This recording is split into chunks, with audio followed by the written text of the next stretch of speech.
annyeonghaseyo আমি ভিডিওগুলি শুধুমাত্র বিনোদনের জন্য বানানো হয়। এখানে কোনো কেপপ আইডলকে ছোট করা হয় না, তো প্লিজ কেউ এটাকে সিরিয়াসলি নিও না। তো চলো ভিডিও শুরু করা যাক। তারা প্রায় ধরাই পড়ছিল, কিন্তু এখনো তারা লুকিয়ে আছে। এই মুহূর্তে বোগামারতে চারপাশে সমস্ত সৈন্যদের ঘোরাফেরা চলছে। তারা সৈন্যদের থেকে পালানোর চেষ্টা করেছিল। আমাদেরকে ওই ঘরে যেতে হবে, তে ফিস ফিস করে বলল, ওদের থেকে একটু দূরে রুমটার দিকে ইঙ্গিত করে। বোগাম তার বন্দুকটা ধরে বাইরে সৈন্যদের দিকে তাক করলো, কিন্তু তে বোগামকে আটকে দিল। না না, এটা করো না, এতে শব্দ হবে। বোগাম হাসলো, কারণ তার বন্দুকে কোনো আওয়াজ হবে না, এটিতে সাইলেন্সার লাগানো। কেন যে আমি আগে থেকে সাইলেন্সারের কথা মাথায় আনিনি, সেটা থাকলে তারা ভালোভাবে কোনো শব্দ ছাড়া ময়দানে লড়াই করতে পারতো। হয়তো সব ভালো হতো না, তবে এখন তাদের এভাবেই চালিয়ে যেতে হবে। তারা সেই রুমে প্রবেশ করলো এবং তে ঠিক বলেছিল, তারা এই রুম থেকে ভালো করে নিশানা করতে পারবে। তুমি কোথায় যাচ্ছ? বোগামকে রুমের বাইরে যেতে দেখে তে বলল, আমি তোমার সন্ধানেই থাকবো, তুমি তোমার কাজ ভালো করে করো। তারা হয়তো খুব শীঘ্রই আমাদের খুঁজে বার করবে। বোগাম সেই রুমের দরজা বন্ধ করে বাইরে চলে গেল। তে দ্রুত তার বন্দুক লোড করছিল এবং টিগার টেনে রেখেছিল, কারণ তার নিশানা রেইনারের মাথায়। সে খুব নার্ভাস বোধ করছিল। তার লক্ষ্য ঠিক করে রেখেছিল, তবে তার লক্ষ্যে নিশানা করার আগেই তার মাথা আবার যন্ত্রণা করতে শুরু করলো। এটা আবার যন্ত্রণার কারণে সে টিগার টেনে গুলি করেছিল, তবে তাতে বিকট একটা শব্দ হয়েছিল। উফ, আহ! তে যন্ত্রণায় কাতরাচ্ছে, তবে রেইনারকে করা গুলি তার বাহুতে গিয়ে লেগেছিল। তে অসহ্য যন্ত্রণা সহ্য করতে পারছে না। সে বন্দুকটা সরিয়ে সেখান থেকে পালিয়ে যেতে চেয়েছিল, তবে সে আগে তার ব্যাগ থেকে আয়নাটা বার করার চেষ্টা করছিল। হঠাৎ দরজায় লাথি মেরে বোগাম রুমের মধ্যে আসলো। চলো, আমাদের এখন এখান থেকে পালাতে হবে। বোগাম বাইরে লড়াই করে এসেছে। সে এত ব্যস্ত ছিল যে খেয়ালই করেনি তে মাথা যন্ত্রণায় কাতরাচ্ছে। এই তে, সে দেখলো তে এক প্রকার যুদ্ধ করে আয়নার দিকে তাকিয়েছিল, এবং এবারও সে বুঝতে পেরেছে যে সে যাকে দেখছে আসলে সে সেটা নয়।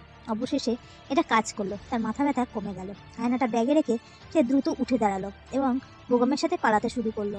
ওরা এখন আমাদের পিছনে লেগেছে এবং তে তার পায়ের জন্য ঠিকভাবে দৌড়াতে পারছিল না। তে হঠাৎ দেয়ালের মাঝখানে আবার দাঁড়িয়ে পড়লো। আর পাচ্ছি না আমি। তে ক্ষত থেকে রক্ত বেরোতে শুরু করেছিল।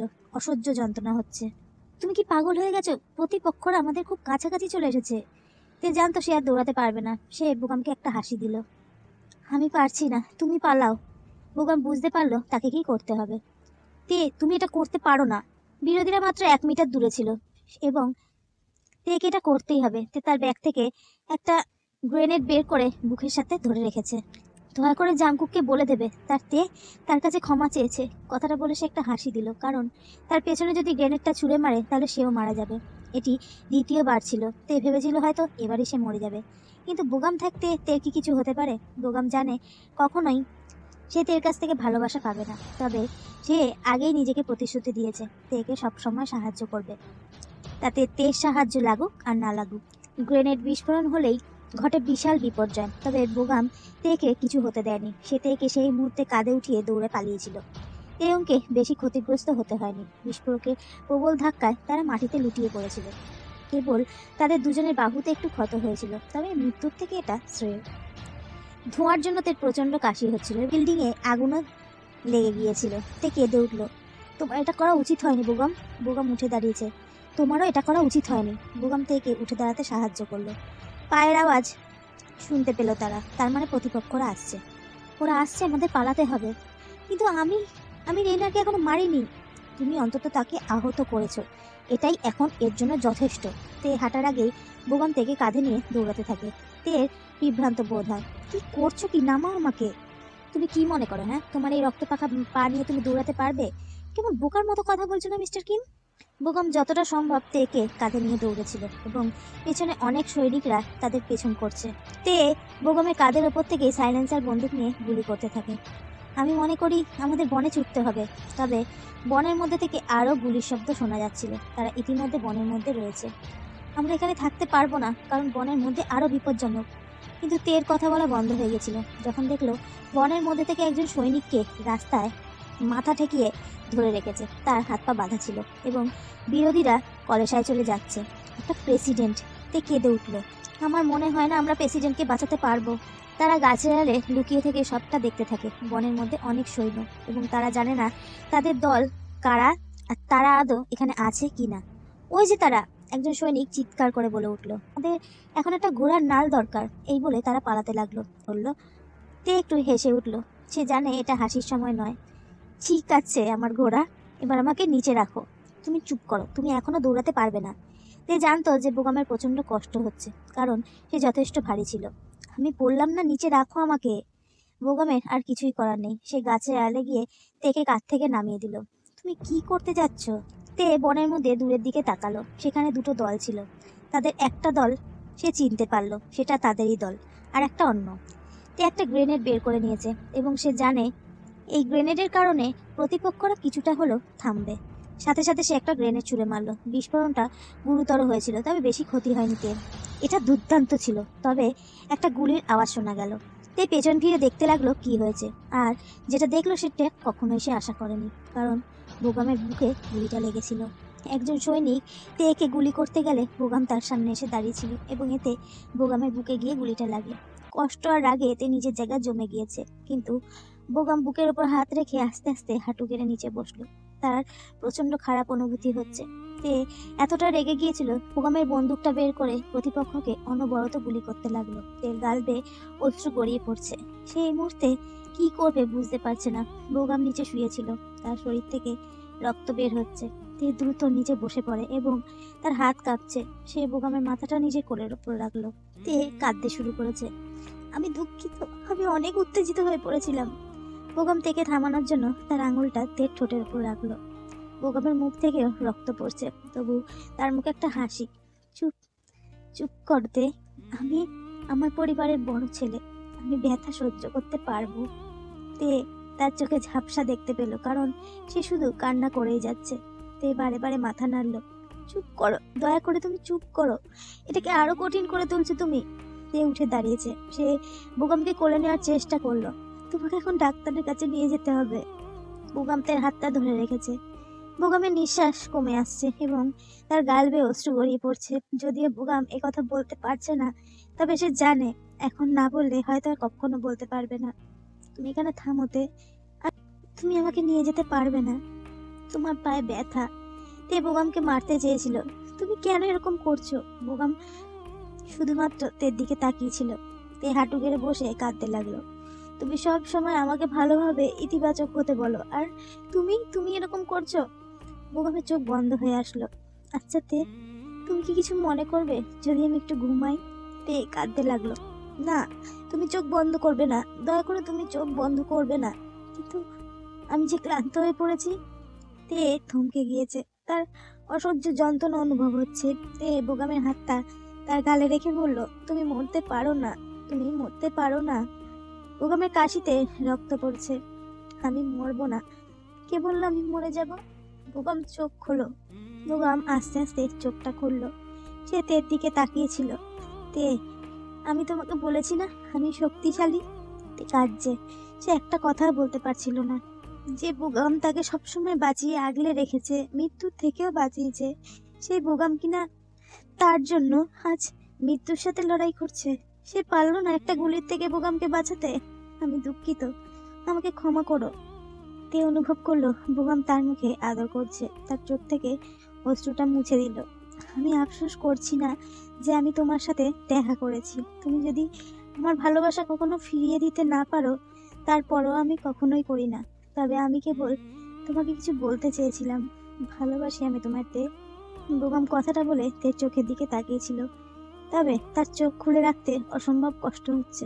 আমি দুঃখিত যে এই সময় আমি এই কথাটা বলছি, তবে আমি সত্যিই তোমাকে অনেক ভালোবাসি। তুমি যেমনটা জানো আমি তার থেকেও তোমাকে বেশি ভালোবাসি। সবকিছু যদি পাল্টে যায়, তারপরও আমি তোমাকে ভালোবেসে যাব। তে কথাগুলো শুনে প্রচন্ড কষ্ট হচ্ছিল। তার মনে হচ্ছে সে এখনই মরে যাবে। সে বোগামের হাত শক্ত করে ধরে রেখেছে। তার প্রচন্ড কষ্ট হচ্ছে। কেন সবসময় এমনটা তাদের সাথেই হয় যারা সব থেকে ভালোবাসার যোগ্য? তে, তোমাকে এখন পালাতে হবে।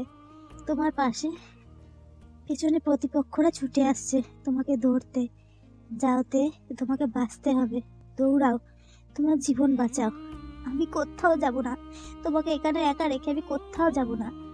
তুমি যদি আমাকে খুশি করতে চাও তাহলে আমার কথা মতো পালাও, তাহলে আমি মনে করব আমার জীবন উৎসর্গ করার সার্থক।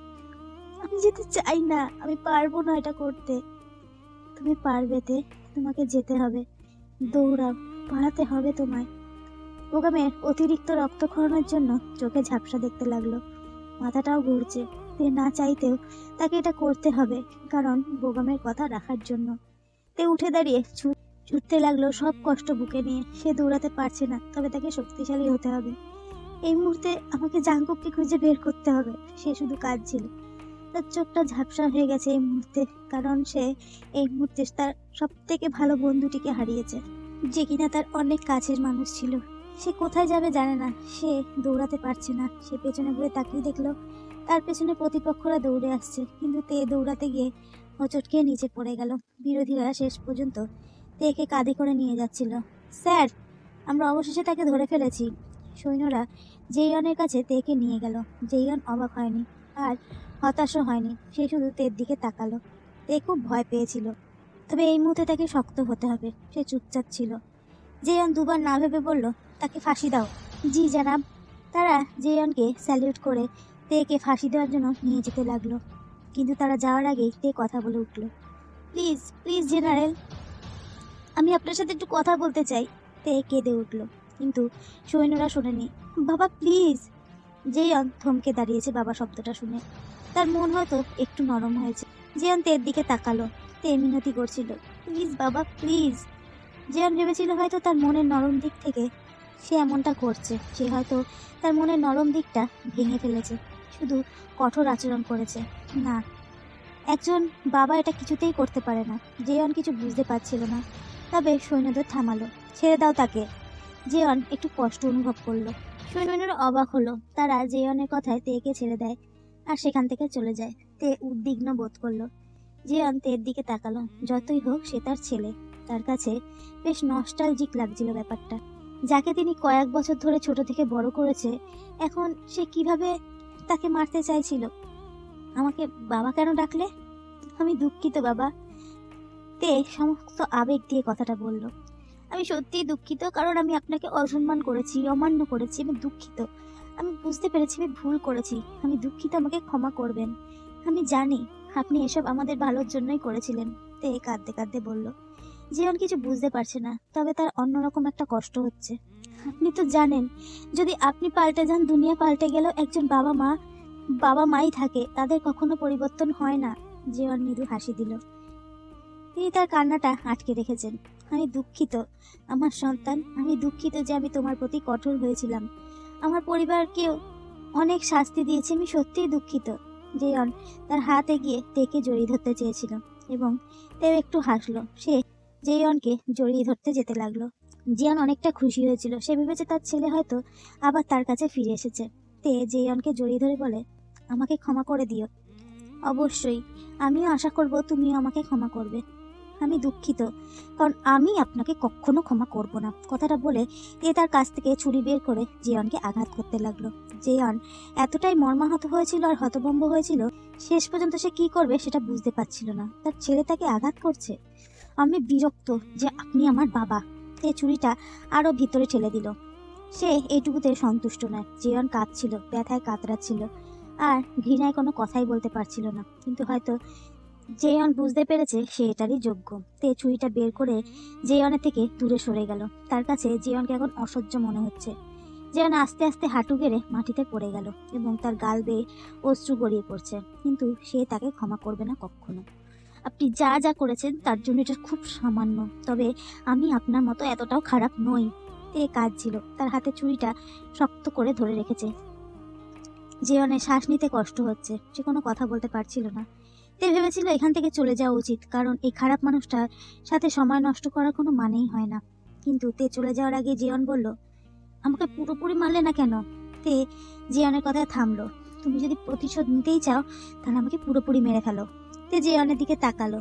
জিয়নকে খুব দুর্বল দেখাচ্ছে।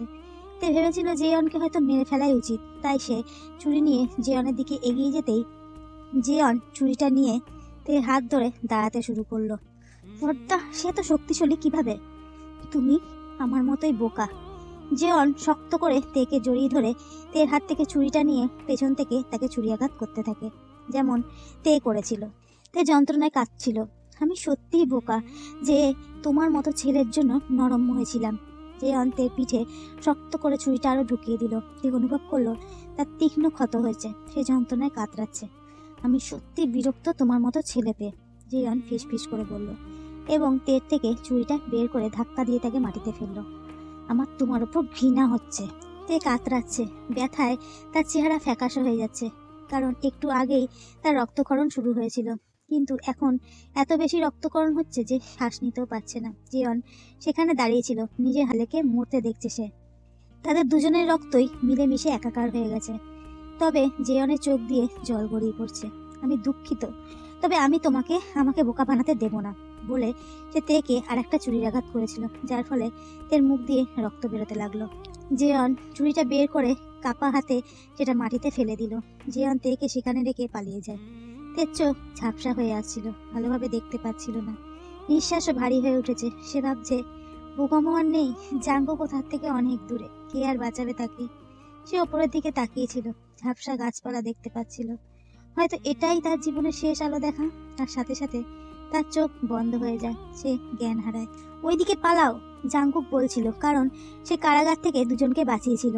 তখন দুই প্রতিপক্ষকে জাঙ্কুক গুলি করছিল, যারা তাদের বাধা দেওয়ার চেষ্টা করছিল। যারা বন্দী ছিল তাদের জাঙ্কুক ভালোভাবে বাঁচিয়ে নিয়েছিল। প্রায় রাজধানীর অর্ধেক বন্দী, অনেক মানুষ তারা বাঁচিয়েছে। আমাদের যেতে হবে, একদল প্রতিপক্ষকে আসতে দেখে লেফটেন্যান্ট লি চিৎকার করলো। তারা দ্রুত জনগণকে রক্ষা করার জন্য সীমানার বাইরে যাওয়ার সাথে সাথে তাদের পাহারা দেওয়ার চেষ্টা করছিল। বাইরে গুলির শব্দ আর বিস্ফোরণের শব্দ কানে যন্ত্রণা হচ্ছিল। আমার মেয়ে! জাঙ্কুক আগোছালো ভিড়ের মধ্যে একজন মহিলার কণ্ঠ শুনতে পেল। লোকেরা দৌড়ে পালাচ্ছে, আর প্রতিপক্ষরা তাদের পেছন থেকে অনবরত গুলি করেই যাচ্ছে।